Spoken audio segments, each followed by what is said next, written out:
ताज़ा मामला एक है कि एक राजेश जी हैं शास्त्री नगर के, उनका बेटा इंजीनियरिंग कॉलेज भोपाल में पढ़ाई कर रहा है और एक दिन उन्हें कॉल आया कि आपका बेटा रेप केस में 4-5 लड़कों के साथ पकड़ा गया है। यदि आपको पुलिस से बचानी है तो 75,000 रुपये पे करें, अन्यथा 5 मिनट के अंदर आपके बेटे का चालान कर दिया जाएगा। मैं भोपाल पुलिस से बोल रहा हूँ। तो इन्होंने पुलिस का नाम सुनकर इनकी मतलब डर गए और अपने बेटे को कॉल लगाने का प्रयास भी किया, लेकिन मोबाइल पे बात नहीं हो सकी। तो इन्होंने आनन फानन में डर से साइबर फ्रॉड को 75,000 रुपये भेज दिया। बाद में बेटे का कॉल आने के बाद पता चला कि वह ऐसी कोई समस्या में नहीं था, वो क्लास में था। साइबर फ्रॉड ने इसे ठग लिया है। बेटे ने बताया कि हमारे कॉलेज में कई लड़कों के फैमिली के साथ ऐसा हो चुका है, मैं आपको बताना भूल गया। तो ये एक नया मोडस ऑपरेंडी है कि जिनके भी रिश्तेदार या बच्चे पढ़ाई कर रहे हैं या कहीं बाहर रह रहे हैं, उनका अवलोकन करके साइबर फ्रॉड की अभी क्लास में होगा, फ़ोन नहीं, बात नहीं हो पाएगी ऐसे समय में। इसमें मुझे जो एक शक जा रहा है कि कहीं इंजीनियरिंग कॉलेज से बच्चों का डाटा साइबर फ्रॉड को कहीं दिया तो नहीं जा रहा है। इस बिंदु पर भी हम लोग जांच करेंगे। सर, ऐसे में ये बताया जाए कि जिस समय किसी का कॉल आता है कि मैं फलाना पुलिस से या कहीं से बोल रहा हूँ और परिजनों की अपने रिश्तेदारों से बात नहीं होती, ऐसे में वो डर जाते हैं। ऐसे में उनका क्या हुआ, क्या कदम उठाए ताकि वो फ्रॉड से भी बचे और मामला का समाधान। जागरूकता अभियान के दौरान मैंने कई बार कहा कि पैसे की बात हो, पैसा मांगा जा रहा हो या लेन देन की बात हो तो समझ लीजिए कि साइबर फ्रॉड है। कोई भी पुलिस वाला फ़ोन पे आपसे कोई पैसे की मांग करे, ये सोच के भी हंसी आती है। तो आम आदमी डर जाते हैं, डरे नहीं।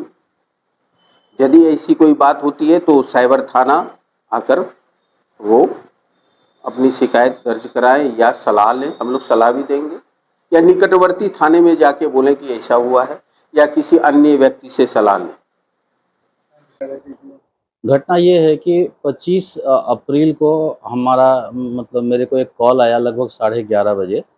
11:30 बजे उसने कहा कि एक अज्ञात व्यक्ति ने कहा कि मैं भोपाल पुलिस से बोल रहा हूँ, मध्य प्रदेश पुलिस से। हमने आपके लड़के जिसका नाम शांतनु सिन्हा है, उसको गिरफ्तार किया है।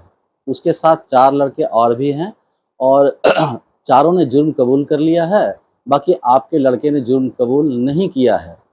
तो हमने कहा उसको कि भाई आप हमारे बेटे से बात कराएँ, यदि आपके पास वो है तो आप बात कराएँ हमें। तो फिर उसने कहा कि नहीं, मैं बात नहीं करा सकता हूँ। सो मतलब कि जो है आपके पास 10 मिनट का टाइम है।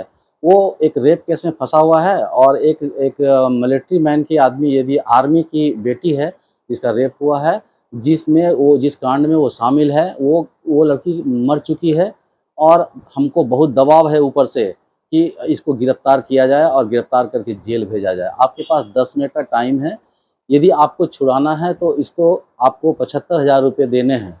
आपको फ़ोन पे में के माध्यम से मैं स्कैन भेज रहा हूँ, उसको जो है आपको पे करना है। तो हमने अपने बच्चे से बात करने की कोशिश की, लेकिन बच्चा उस समय फ़ोन नहीं उठाया क्योंकि वो उस समय क्लास में था। हमें इतनी जानकारी नहीं थी कि वो क्लास में था या कहाँ था, लेकिन ये हमको मतलब कि जिसने बच्चे का जब फ़ोन आया तो उसने बताया कि हम पापा हम क्लास में थे। तो मतलब कि ये कांड जो है बहुत दिनों से चल रहा है, हमारे कॉलेज में 3-4 लड़के के साथ ऐसा हो चुका है।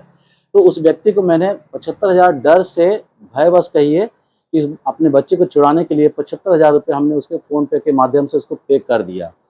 पे करने के बाद बच्चा जब हमारा फ़ोन किया तो हम फिर उस व्यक्ति से बात किए। वो व्हाट्सएप कॉलिंग था। तो व्हाट्सएप कॉलिंग पर वो हमने हमें कहा कि आपका पैसा वापस हो जाएगा, यदि आपका बच्चा इसमें इन्वॉल्व नहीं है तो। हम बोले बिल्कुल इन्वॉल्व नहीं है, हमने हमें वो उसका कॉल अभी आया था और अभी वो बात कर रहा था हमसे, आप हमसे जालसाजी के तहत आपने हमसे पैसे ले लिए। ये बात सही नहीं है, आपने कहा था। लेकिन वो फ्रॉड आदमी था, वो उसको मेरी बातों का कोई भी मतलब उसे लेना-देना नहीं था। उसने अपने काम निकालने थे। लगभग 1-2 घंटे में उसने पैसा का ट्रांज़ैक्शन किया और वो जो है फिर उसके बाद फ़ोन को आपके साथ ये घटना घटी? हम ये अपील करना चाहेंगे कि जब भी कोई ऐसी घटना हो तो सबसे पहले अपने बच्चे से बात करें। और उसको टाइम लें उससे कि नहीं, जब तक हमारे बच्चे से बात नहीं हो जाती है तब तक हम आपको कुछ भी नहीं कर सकते हैं। बच्चे हमारे बात हो जाएंगे तभी हम कुछ आगे कोई स्टेप उठा सकते हैं, क्योंकि सबसे बड़ा हथियार क्या है, वो बच्चे का फ़ोन जो है ना, वो उस समय वो पता रहता है उसको कि किस समय वो फ़ोन ऑफ रखेगा, या हो सकता है उसका फ़ोन हैक करके वो रखे रहता है, क्योंकि डाटा लीक होता है कॉलेज से। बच्चे बाहर पढ़ने जाते हैं, वहाँ उसका कहीं न कहीं से कॉलेज के माध्यम से कोई डाटा हैक हो जाता है, जिस वजह से उसका सारा डिटेल वो निकाल लेता है। हमारे बच्चे का नाम उसको मालूम था, मेरा नाम भी उसको मालूम था, कैसे? जबकि हमारा बच्चा कहीं बाहर भी नहीं निकलता है।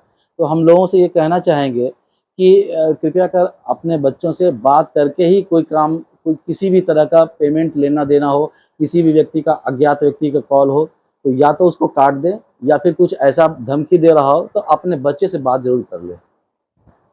क्या नाम है मेरा नाम राजेश कुमार सिन्हा हुआ, मैं शास्त्री नगर निवासी हूँ।